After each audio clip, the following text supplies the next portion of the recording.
Aunty প্রত্যেকটা মুহূর্তে আমরা যে কি কষ্টে ছিলাম তোমাকে বলে বোঝাতে পারবো না। তুমি তো প্রত্যুষকে চেনো, ওর কথা বাদ দাও। আমরা সবাই কষ্ট পাচ্ছিলাম, চিন্তা করছিলাম। ইনফ্যাক্ট আঙ্কেলও খুব চিন্তা করছিল। আঙ্কেল?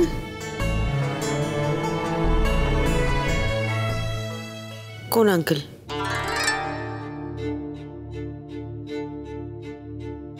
না মানে আমাদের আঙ্কেলেরই কথা বলছি আন্টি। ওই আঙ্কেলও খুব টেনশন করছিল, চুন আন্টিকে সন্দেহ করছিল। মা, ওই মহিলার হাতে যদি ক্ষমতা থাকতো, ও তোমার ক্ষতি করতো এবং করবে, সে বিষয়ে কোনো সন্দেহ নেই আমার। এখন হয়তো ক্ষমতা নেই, তাই ক্ষতি করেনি। জীবনের এই সময়ে দাঁড়িয়ে প্রত্যেকটা নামই যে আমার কাছে খুব জরুরি হবে তা কিন্তু নয় অর্ণা। একটা মেয়ে হিসেবে আশা করি তুমি এটা বুঝবে। তুমি যে নামটা বললে সেই নামটা আজকে আমার কাছে আর ইম্পর্টেন্ট নয়। একটা মানুষের সাথে জীবনের এতগুলো বছর একসাথে থেকেছি, একসাথে তলায় থেকেছি, এই বাড়িতে থেকেছি, এমনকি বিচ্ছিন্ন হয়ে যাবার পরও থেকেছি।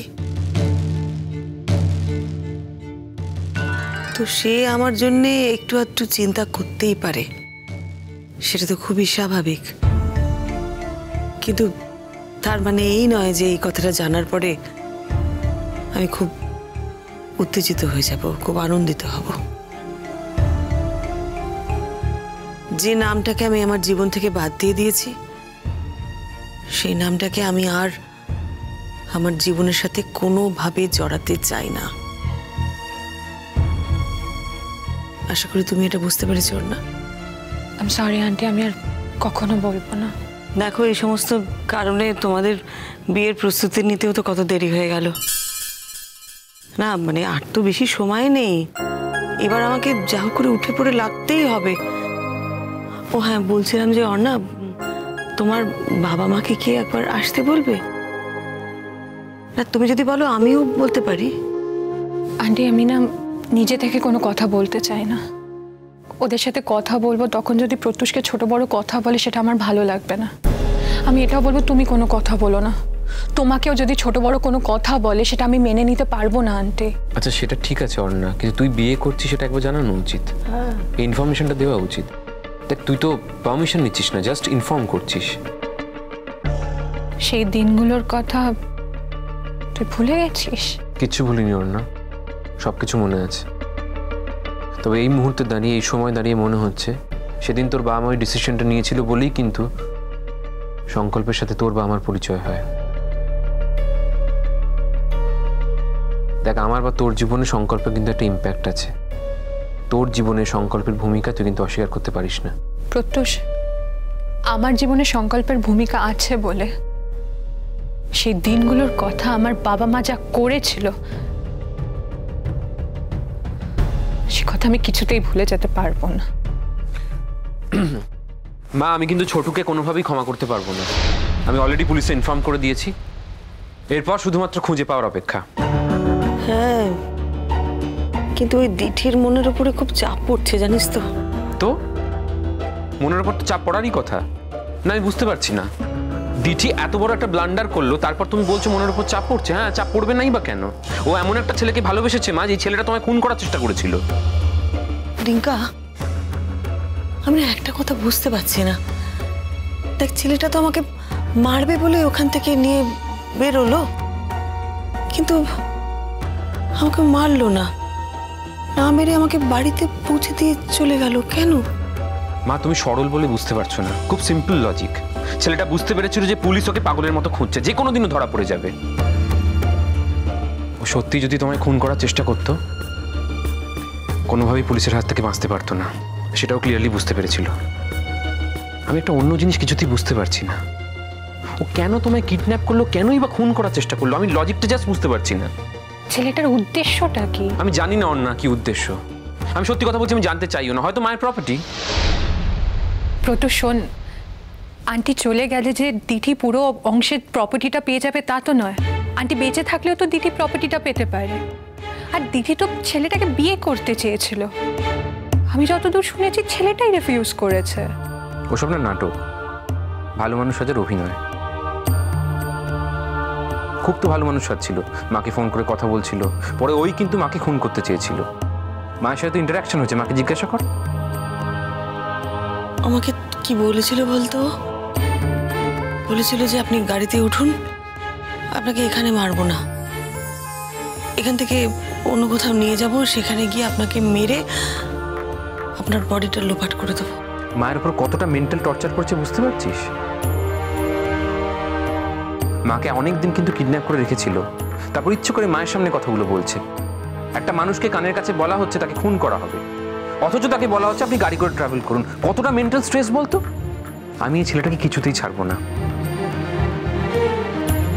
আমি চাই ও যাবজ্জীবন সাজা হোক, সেজন্য কন্টিনিউয়াসলি আমি পুলিশকে ফোন করে যাচ্ছি কোনো আপডেট আছে নাকি জানার জন্য। অবশ্য পুলিশ বলেছে কালকের মধ্যে কোনো একটা ব্যবস্থা নেবে, হয়তো ওকে ধরতে পারবে। কিন্তু দিঠি এখনো ফিরলো না কেন? কি জানি, বুঝতে পারছি না। হন্তদন্ত হয়তো বেরিয়ে গেল, এখনো ফিরল না। মা, তোমাকে এবার দিঠিকে কঠিন হাতে শাস্তি দিতে হবে, শাসন করতে হবে। তুই বুঝতে পারছো না কোথায় গেছে? ওই ছেলেটার বাড়িতে গেছে, ছেলেটাকে সাবধান করে দিতে গেছে, ওর বাবাকে সাবধান করে দিতে গেছে। না না, ঠিক আছে, কি বলছিস? যে ছেলেটা আমাকে মেরে ফেলতে চেয়েছিল, আমাকে খুন করতে চেয়েছিল, দিঠি তার বাড়িতে যাবে তাকে সাবধান করতে, যাতে সে পুলিশের কাছে ধরা না পড়ে, সেই জন্যে? যাবে মা, ডেফিনেটলি যাবে। একজন মানুষ যখন ভুল করে না, দিনে দিনে তার ভুলের মাত্রাটা বাড়তে থাকে। কোনটা ঠিক কোনটা ভুল সেই জ্ঞানটা তার থাকে না। দিঠি যদি সেই বাড়িতে নাই গিয়ে থাকে, এই মুহূর্তে ওর কিন্তু এখানে থাকার কথা, তোমার পাশে থাকার কথা। ও ছুটে বাড়ি থেকে বেরিয়ে গেল কেন তাড়াহুড়ো করে? এমনও তো হতে পারে ছেলেটাকে চার্জ করতে গেছে, দিঠি হয়তো চায় যে ছেলেটার শাস্তি হোক।